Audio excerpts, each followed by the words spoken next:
সনাতন হিন্দু ধর্মে তুলসী গাছের গুরুত্ব অপরিসীম। তুলসী গাছের প্রথম পূজা করেছিলেন ভগবান বিষ্ণু। শ্রীহরি বলেছেন, যেমন দেবী লক্ষ্মীর দ্বারা বৈকুণ্ঠে ঐশ্বর্য আসে, তেমনি বৈকুণ্ঠে তুলসীর কারণে পবিত্রতা বিদ্যমান। পৃথিবীর যে স্থানে তুলসী গাছ থাকবে সেই স্থান কখনো অপবিত্র হবে না, সেই স্থান সর্বদা পবিত্র থাকবে। এই কারণে প্রত্যেকের বাড়িতে তুলসী গাছ থাকা অবশ্যই উচিত। তুলসীর পাশে প্রদীপ জ্বালানোর বিশেষ গুরুত্ব রয়েছে। এর ফলে পাপ বিনাশ হয় এবং মানব জীবন পূর্ণময় হয়ে ওঠে। তুলসী গাছে প্রদীপ জ্বালানোর মাহাত্ম্য আমরা একটি প্রাচীন কাহিনীর মাধ্যমে জেনে নেব। এই কাহিনীটি ভগবান শ্রীকৃষ্ণ সত্যভামাকে শুনিয়েছিলেন। একবার দেবী সত্যভামা বললেন, হে প্রভু, আপনি আমাকে তুলসী গাছে জল দেওয়ার মাহাত্ম্য বলেছেন, কিন্তু তুলসীর পাশে প্রদীপ প্রজ্বলন করার গুরুত্ব কি? প্রতিদিন সন্ধ্যায় তুলসীর পাশে প্রদীপ কেন জ্বালানো হয়? এর থেকে কি ফল পাওয়া যায় এবং প্রদীপ জ্বালানোর সময় কোন মন্ত্র উচ্চারণ করা উচিত? দয়া করে এই বিষয়টি আমাকে বিস্তারিত বলুন। ভগবান শ্রীকৃষ্ণ বললেন, হে দেবী, তোমার প্রশ্ন অত্যন্ত গুরুত্বপূর্ণ। এর উত্তরে আমি তোমাকে একটি প্রাচীন কাহিনী বলবো।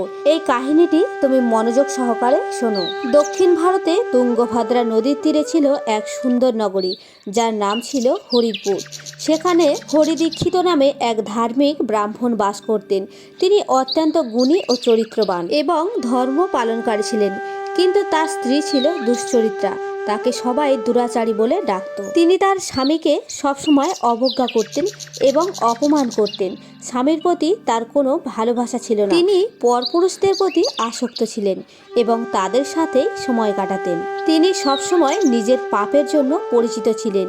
একদিন সেই নারী এক বনে গিয়ে সুন্দর পুরুষের খোঁজ করতে লাগলেন, কিন্তু সেখানে কেউ না আসায় তিনি হতাশ হয়ে চিৎকার করতে থাকেন। সেই বনে একটি ভয়ঙ্কর বাঘ বাস করত।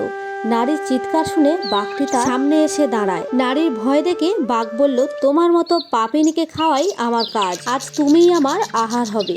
নারীটি ভয়ে কাঁপতে কাঁপতে বাঘকে জিজ্ঞাসা করলো, তুমি কে? তুমি কেন বাঘ হয়েছ? আমাকে সত্য বলো। বাঘ বলল, আমি পূর্বজন্মে একজন ব্রাহ্মণ ছিলাম, কিন্তু আমি আমার পাপের কারণে বাঘ হয়েছি। আমি পাপীদের কাছ থেকে দান গ্রহণ করতাম এবং মিথ্যা বলতাম। এসব পাপের কারণে আমাকে নরক যন্ত্রণা সহ্য করতে হয়েছে। বহু বছর ধরে আমি নরকের শাস্তি ভোগ করার পর আমি একটি বাঘের শরীর প্রাপ্ত হলাম এবং এই দুর্গম বনে বাস করতে লাগলাম। আমি আমার পূর্বজন্মের পাপগুলো স্মরণ করে সিদ্ধান্ত নিয়েছিলাম যে কখনো সাধুত্মা ও সতী নারীদের ক্ষতি করব না। আমি কেবলমাত্র পাপিষ্ঠ ও দুশ্চরিত্রা নারীদের ভক্ষণ করব, যাতে আমার পাপ থেকে মুক্তি ঘটে। বাঘটি সেই নারীকে লক্ষ্য করে ত্যাগ করে অন্য পুরুষের সঙ্গে এই বনে ভোগ বিলাস করতে এসেছিস, তাই আজ তুই আমার খাদ্য হবি। এই কথা বলার পর বাঘটি তার তীক্ষ্ণ দাঁত দিয়ে সেই পাপিষ্ঠ নারীকে টুকরো টুকরো করে ভক্ষণ করলো। তারপর সেই স্থানে যমরাজের দূত উপস্থিত হলেন এবং সেই পাপিনী নারীর আত্মাকে তুলে নিয়ে যমরাজের রাজসভায় উপস্থিত করলেন। তার পাপের বিবরণ শুনে যমরাজ তাদের আদেশ দিলেন যে তাকে আগুনে পরিপূর্ণ কুণ্ডে ফেলা হোক। বহু বছর ধরে তাকে এই কুণ্ডে পুড়িয়ে শাস্তি দেয়া হলো। এইভাবে বহু নরকে শাস্তি ভোগ করার পর সেই পাপিনী নারী আবার পৃথিবীতে ফিরে চণ্ডালের ঘরে জন্ম নিল। সেখানে সে আবারও পাপের পথে এবং পূর্বজন্মের পাপের কারণে কিছুদিন পর তাকে কুষ্ঠরোগে আক্রান্ত হতে হলো। তার পুরো শরীরে যন্ত্রণা শুরু হলো, চোখেও অসহ্য যন্ত্রণা হতে লাগলো। এই কষ্ট সহ্য করতে করতে তার দিন কাটছিল। একদিন সেই নারী তীর্থস্থানের অন্তপুরে গেল। সেখানে এক আশ্রমের বাইরে সে থাকতে লাগলো। সেই আশ্রমে একটি তুলসী গাছ। অন্যান্য নারীদের তুলসী গাছের সামনে প্রদীপ প্রজ্বলন করতে দেখে সেই পাপিনীও তুলসীর সামনে প্রদীপ জ্বালালো। তারপর সেই রাতে তার হৃদয় ফেটে মৃত্যু হলো। তুলসী পূজার ফলে তার সমস্ত পাপ ধ্বংস হয়ে গেল।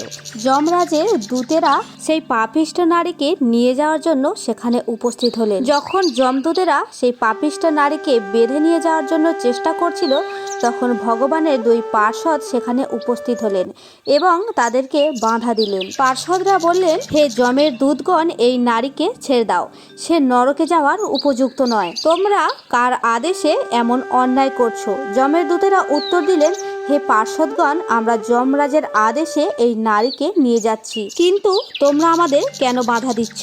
এই নারী তো ভীষণ পাপী, তাই তাকে নরকে নিয়ে যাওয়ার নির্দেশ দেওয়া হয়েছে।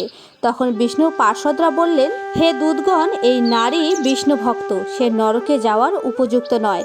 সন্ধ্যায় সে তুলসী তলায় প্রদীপ জ্বালিয়েছে, এই কারণে তার সমস্ত পাপ ধ্বংস হয়ে গেছে। এখন সে স্বর্গে যাওয়ার অধিকারী। পার্ষদদের কথা শুনে যমদূতেরা সেই নারীকে ছেড়ে দেয়। সেই নারীকে ছেড়ে দিয়ে যমালয় ফিরে গেল। সেখানে গিয়ে তারা যমরাজকে পুরো ঘটনা জানালেন।